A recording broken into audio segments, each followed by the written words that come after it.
Great. Welcome to the first Tuesday meeting of the vLLM semantic router.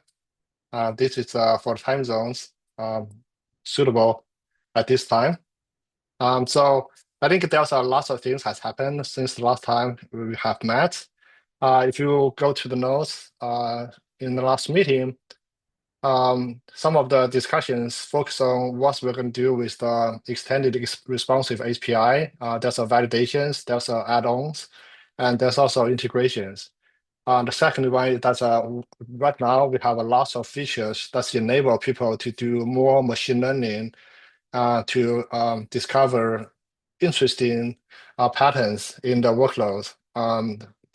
So we can validate all this decision making at the signal level, and we cache the signal level information. And in retrospect, we can validate based on the workload itself if the decision we preset are valid or not. So that's just come to the reinforced learning aspect.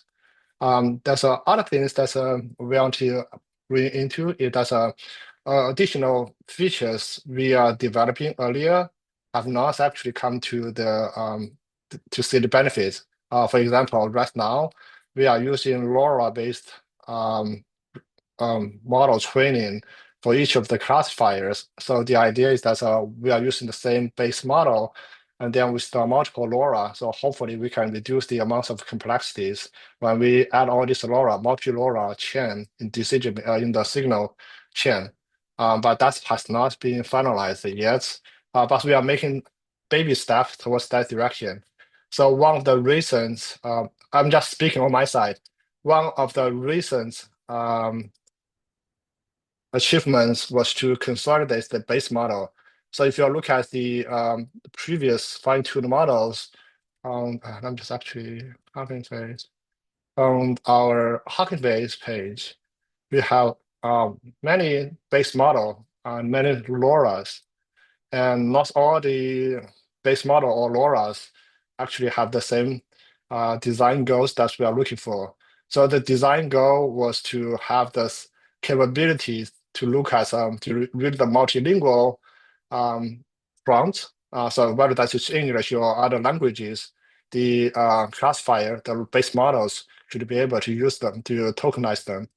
The second goal is that we should be able to look at long context window. So if you are using certain birth models, they only support up to 512. Modern birth was our choice because it supports 8K context window. But even that becomes trivial when we are coming to workloads like RAG. So we need to have a longer context window. The last one is that we need to have the latest GPU support using the flash attention kernels. So if you're looking at all these design choices, the only way we can get into all these three dimensions is to have our own base model. So towards that end, so we use the multilingual modern birds as our base, and we rope scale to 32K, so we can support up to 32K context window. And then based on that, because also modern birds supports a flash attention kernel. So that is one of the advantage we also use. Based on that, we retrain all these LoRa adapters. During the retraining processes, we also discovered that because we are using long context window and they are using a different birth backbone, the LoRa tunings needs also to be adapted. Even we're using bigger LoRa instead of low rank LoRa's. So we have to do a lot of experimentation. Finally, I think we got into points that we are able to use the same backbone for different for the same multilingual 32K birth model as the backbone for all these signal classifications. And also based on that, we also fine-tune the embedded models. And using the embedded models, we also introduced this 2D MSE. I don't know how to pronounce the matryoshka, something like that.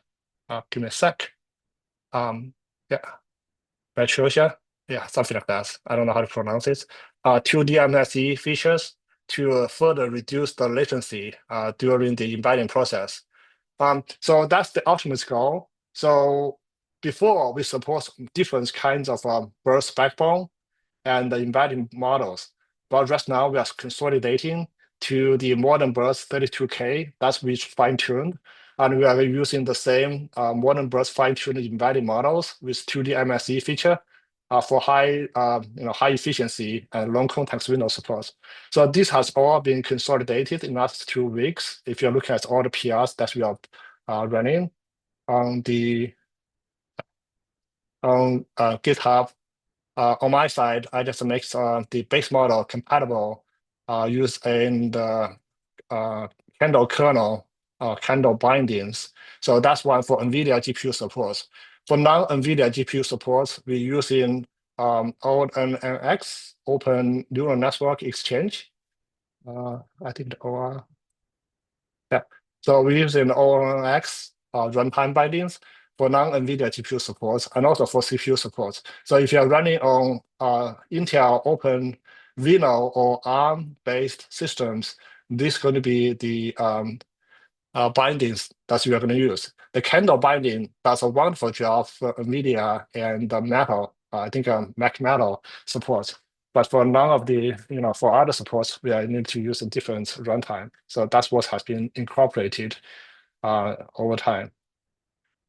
With that, I just want to hear from you if you are having any other use cases or along this line or regarding the model choice and what's your accuracy and latency expectations in your environment. So if you have not tried it, so this is our playground. So you can see what are the signals so far and what are the models being used. And then how this signal and model choice being matched together in this whole process. And then from there, I think you can also, I don't think you can replay on the dashboard. I ask people to, get a token-based authentication so we can replay it on the dashboards as long as you are providing the right token. And then I think there's also tracing functionalities. You can see for each of the chat, how long they spend on each of the decision-making process and what's the outcome of this process and whether that is allowed or denied and which models are being chosen for that purpose. This is being changed day by day. So there must be something that I have not seen before. It's getting to the dashboard. I think this is probably more like how decision chain was made while you are doing the routing. Anyway, so the next message is that we are trying to improve the latency and adaptability for different hardware platforms and also support different routing mechanism. Hopefully, based on that foundation, you can add on your own preferences and your own best choice for routing decisions. So that is something.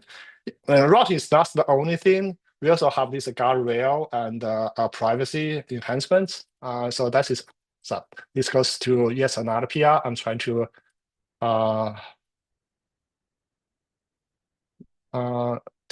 get started. So if you look at the jailbreaking, this is one of the topics we have been discussed in many of the meetings. The jailbreaking makes a lot of cases nowadays for big models, especially when you are using the small models. The specialized smaller models do not have the best jailbreaking mechanism built in.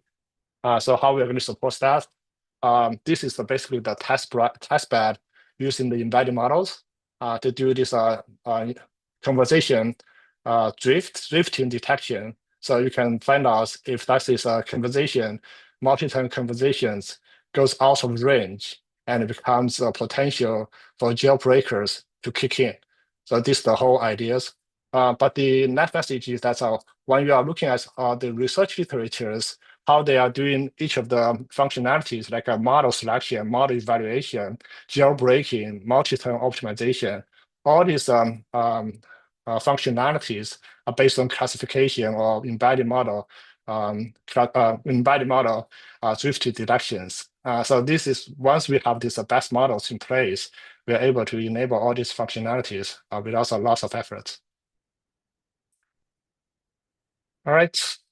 With that, I will just maybe go around the table to see what's your interest and then what you are looking for in this new development cycle.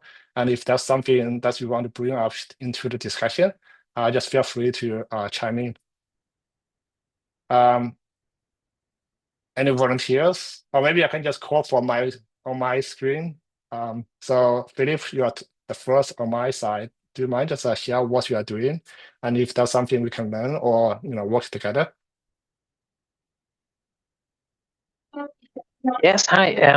Well, I'm really exploring the way to use more gateways to use via Xproc, the semantic router. Really, I'm looking how can I integrate that with the agent gateway. This is one of the gateways that are here. So I'm trying to make that integration and check, explore how can we do that. And also, there is a thing that I found interesting is the backend selection Okay. and the configuration and the configuration that you have to do. And yes, at the beginning when I start to checking the config YAML. Mm-hmm. It's long and well, not so complicated, but it's difficult to trace what is going to do, which layer is going to be applied. So basically, if you have different models or for the backend selection, Uh-huh. then you have to reconfigure that each time. So I'm thinking Yeah. a way to to make that more dynamic. Even an agent that create that simple that I push a new model and explore the capabilities if it's math or the domain and create that on the fly. But yeah, I don't know if Yeah, that is we do have considered correct. a Yeah. issue open, but that's a usability consideration. So this is more like how we are going to bring in the new models and do the transparent upgrade of configuration. Um, I think somebody is looking at this. I don't know what's the progress so far. Maybe they already have done something. For the past 2 weeks, I'm just so busy working on my own thing. I have not looked at the people's updates yet. But maybe you can just follow up with this issue and see if there's something that you need to express and for your use case. I think that is definitely one of the biggest usability concern. Once we get new models or we want to retire the existing models, how we are going to update the configurations so they know how to get started without get human intervention. Yeah, exactly. And the third thing that was praised, yeah, the deployment on Kubernetes. Uh-huh. And I found the issue I was working on because the new model selection, I think. All right. But yeah, at the end there are several points where we have to change the PEI Oh, in okay. JSON. So maybe we can check that Okay. later. Yeah, I definitely see that is an issue right now. The all these ID map JSONs kind of all over the place. We need to consolidate to make sure that the models and the mappings are in sync all the time, and all this ID mapping should be handled in the same way. But I definitely agree with you. This ID mapping is definitely one of the things we need to deal with. Yes. And that's all from my side. Thank you. Thank you. Rihan, you're second on my list. Nice to Yeah, meet you. yeah. So I'm working on the issue where we have to create an abstraction layer for API so we can use Nginx and direct HTTP instead of relying just on Envoy. Okay. Yeah. Yes. So yeah, that's it. That we have seen people working on the Nginx integration. So the API layer, I think if I'm not speak, okay, it is the issue. Yeah. All right.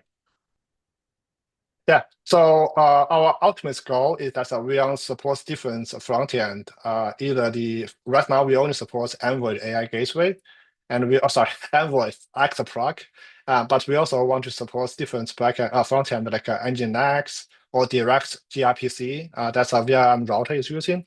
But if you look at router. So this is the project that's get started based on SGLAN router. But what it does is just handles HTTP layer and then use the gRPC for the backend communication. So we potentially want to integrate with this router to support the gRPC interface. I think at the moment it does not specify gRPC, but that's ultimately needs to be considered when you do the front end API layer design. Okay, does it work for you? Yeah, sure. I'll just look into it. Okay. Yeah, and the second one I'm working on is the RBAC rules and envoy authentication for the Yeah. router replay. And so I've just wondered, so is it like, do I have to integrate with Keycloak, or for now I just add a script I see. to generate? Yeah. Yeah, so this is up to you. So we do not have any dictations on what needs to be supported, but just for the benefits of the community of wide integration, would it possible that you just support the Envoy then? So we can just do the ID mapping and the token allocation and token based authentication as a starter. If you want, for productization wise, if you want to have an integration with the Keycloak, it's definitely something even bigger than this. But I feel that it's going to be a project of its own. So an integration of its own that could go out of the scope of this project. Just for simplistic implementation or PLC, if you can just make things work, that will be great contribution to what we have right now. You see, this is a playground. There's no authentication. You can just do it by your own self. So once you get this at least one level of authentication, sign up, token allocation, token authentication, that is a huge success. Okay, sure. Yeah, that's it from mine that I will be working on. Thank you. Satyam. I'm sorry if I got your name right. Yeah. All right, Yeah. thank you. Yeah. So currently, I'm working on the domain-specific guardrails and its specific training. Just Okay. one doubt regarding the data set that we are going to use Uh-huh. for the domain. Yeah, regarding the Okay. PIA and jailbreak for financial and then. Okay. Yeah. So yeah, I think for initial POC, the clinical and financial data validations, because they are already benchmark over there. So running the guardrails on these domains are easy to validate. So I would say this could be one of the areas that we should investigate first.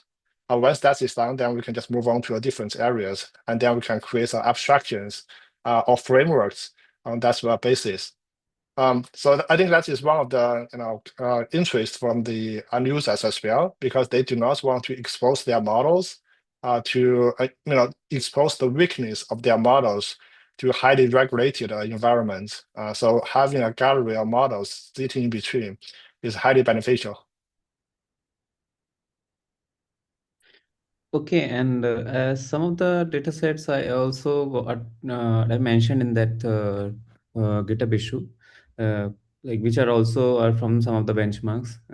So I just want to know whether we can use that one also, or otherwise we can follow up the same benchmarks that you have mentioned. To be honest, I'm not expert on this, but why not you just create the necessary artifacts or PR or Hugging-based data sets so we can just use it for initial investigation? And then from Okay. that point, yeah, we can definitely add more data sets or more, guardrail capabilities. So people can just deal with more issues. Even in my opinion, even for example, the finance, it's not a single domain. It's actually a bigger domain with multiple subdomains. You can have loan, you can have insurance, you can have investments. There's a lot of things. So it could be have a study of its own. But the thing in my mind is that we create the initial investigation, and then from that point we can create the framework and a taxonomy on different domains, and then we can involve with the domain experts to add more capabilities, and then we can just start having these high level discussions how we can engage with different communities to create the standard that everybody can use as a reference, and then or maybe improve upon, so we can make it grow faster than each one of us can do. At the moment, I think the LLM Commons have the general directions for model safety and security. I don't think they have gone to the level of a domain level yet. So if we are able to add on to that high level taxonomy and framework with the domain level specification, that's going to be a huge contribution, in my opinion, to the open source community. Okay. So, yeah. So where can we start trying with these data sets, and then from time on we can include more things. Yeah, let's make that happen first. Thank you. Okay. Can we include the data in the GitHub files with the GitHub files only? We can. We don't include the files in the GitHub file in GitHub, but what we do is we're using Hugging Face for all the model hosting and datasets hosting. So if you create your for example, if you upload your data to Hugging Face datasets, and then you use it for model training or end-to-end test, we can just use that to do all the things that we need to do. But we do not use the GitHub for datasets. Okay, sure. Okay. Yeah. Yeah, that's what I said. All right, thank you. So Avi, I don't think we have met before. If that's way, is this possible? You can introduce yourself first. Hello, my name is Abhishek Goswami from IBM, Okay. HDL. Yeah. So currently I'm working on the RAG demo, right? So yeah, so I already created one Python script for the demo. Also, I created one Streamlit web application. Yeah. So so I run locally in my Mac, so I'm able to run it. But currently my OpenAI API key free limit got exceeded, so I have to create another account for demo. Okay. So this is something actually I just want to ask is that do we using the so we using the OpenAI API, and then we also use the OpenAI's RAG for operation? Mhm. Okay. Yes. Yeah. So also I made some changes internally. So internally it will try to fetch the API key from environmental variable. Mhm. And will use that. So I still have to push the latest code. So once Okay. I recorded the demo and all, I'll push the code. Yeah. Okay, I think that is a great addition to the response APIs. Because right now, if you are just follow the response APIs or OpenAI standards, we don't have a RAG or the Mhm. tools, the files and the image, and I think also the browsing, something like that. So if you are Yes. able to fix at least the RAG compatibility issues, then it's going to be quite easier for people to adopt the API. Yeah. Yeah. Sure. So Sure. once you have this demo ready and also a YouTube recording, then we can just add to the YouTube our YouTube channel. So we can just let people to know how to use in the API as well as the applications. Yeah. Sure. So after recording, I will share you the drive link like that, or Yeah, I can. either way works. I can upload on your behalf, but you have to introduce Yeah. yourself first. I don't want to take over your credit. Yes. Sure. Okay, yeah, either way works. Yeah, that's it from my side. Another one two means issue I also assigned to myself. So Okay, after finishing this rack demo things, from next week I'll start working on those. Yeah. that's great. Thanks so much. All right, so with that, I think that is come to um, so as very high level. I think what I learned from Xunzuo is that he want to have a release on the 3 month basis, but I think we should also have the minor release. For example, every 2 weeks. Traditionally, what we do release is for community to get people to list what they want to have in each of the release, and then get issues assigned. But because this is open source voluntary basis, so we cannot mandate the deadline. So probably we are going to have somebody to look at the issues and to pick up the release dates based on their accomplishments. It's going to be an ad hoc, will not be like a regular schedule, but that will still help us to get the release out so people can use this for their own deployment. That's just some of the things that we have in mind. The public demo that we are originally planning potentially hit the issue of a resource limitation. So that back to the very idea that we have the playground. Right? So the playground is serves as the purpose of a public demo.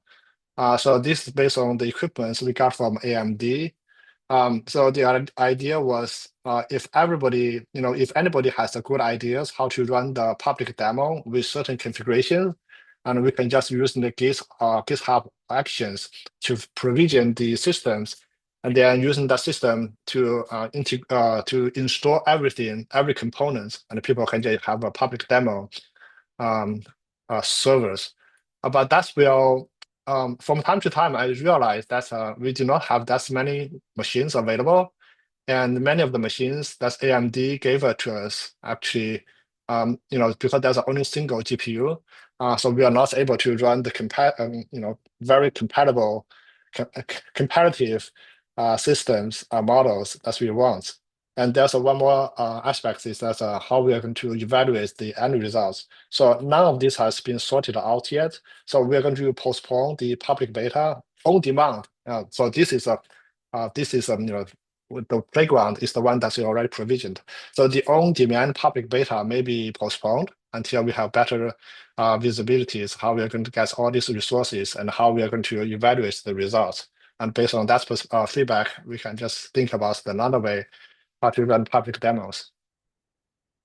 But if you have your own resources you want to donate, or just something that you want to add up to our GitHub or the website to make a pointer to, we are more than happy to do it.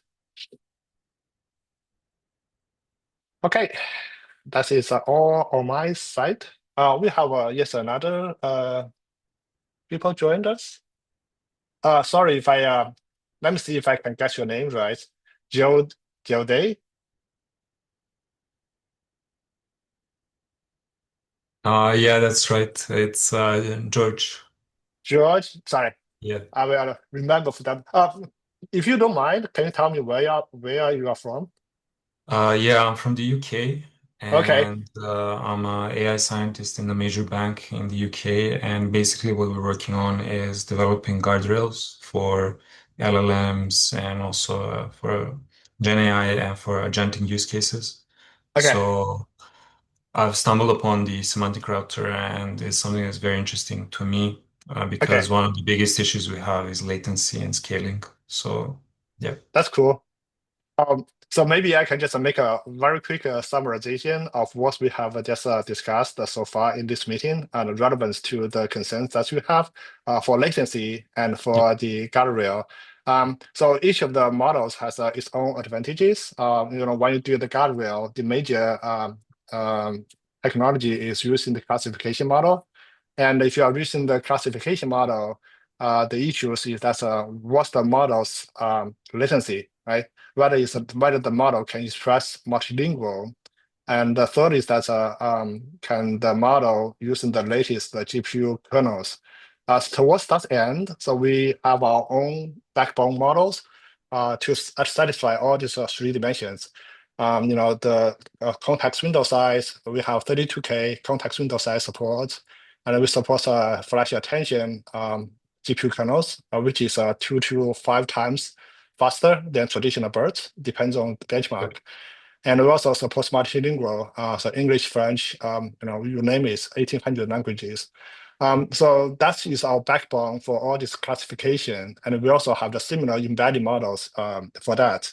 And one of the embedded models we have regarding to the other embedded models, that's we are using the 2D, so-called 2D MSE. So you can shrink on the dimensions, and you can also have this adaptive layer exits. So if you're thinking about the traditional transformer models, all the inputs have to go to the very last layer. But the 2D MSE is able to allow you to access exits early. So instead of 22 layer transformers, you can exit in six layers, right? So this is the benchmark we did. So that's we balance the latency and accuracy. So you could have a 3 times lower latency and retain 56 times of the accuracy. Depends on your models. Yeah. So that's one of the idea. So that is for the latency concern. For the guardrail, we have multiple layers of guardrails. One is for the chassis itself. This is kind of intertwined together. The jailbreak and the guardrails, people sometimes call them together, but for the same of the benefits, for safety benefits.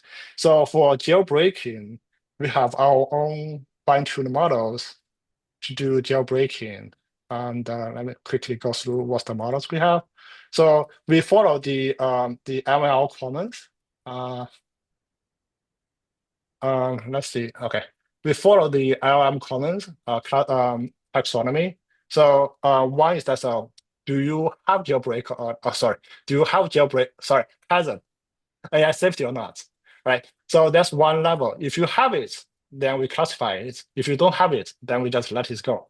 And then once we detect the prompt contains the hazard, we're going to second level of classification. So what kinds of hazard do you have? That's violence or non-violence, some of the other things. So this is all based on the LLM Commons taxonomy. Why we are just doing the 2-level filtering is just for the accuracy perspective. If you are doing classification on 8 levels, 8 classes, chances are you will have very low accuracy.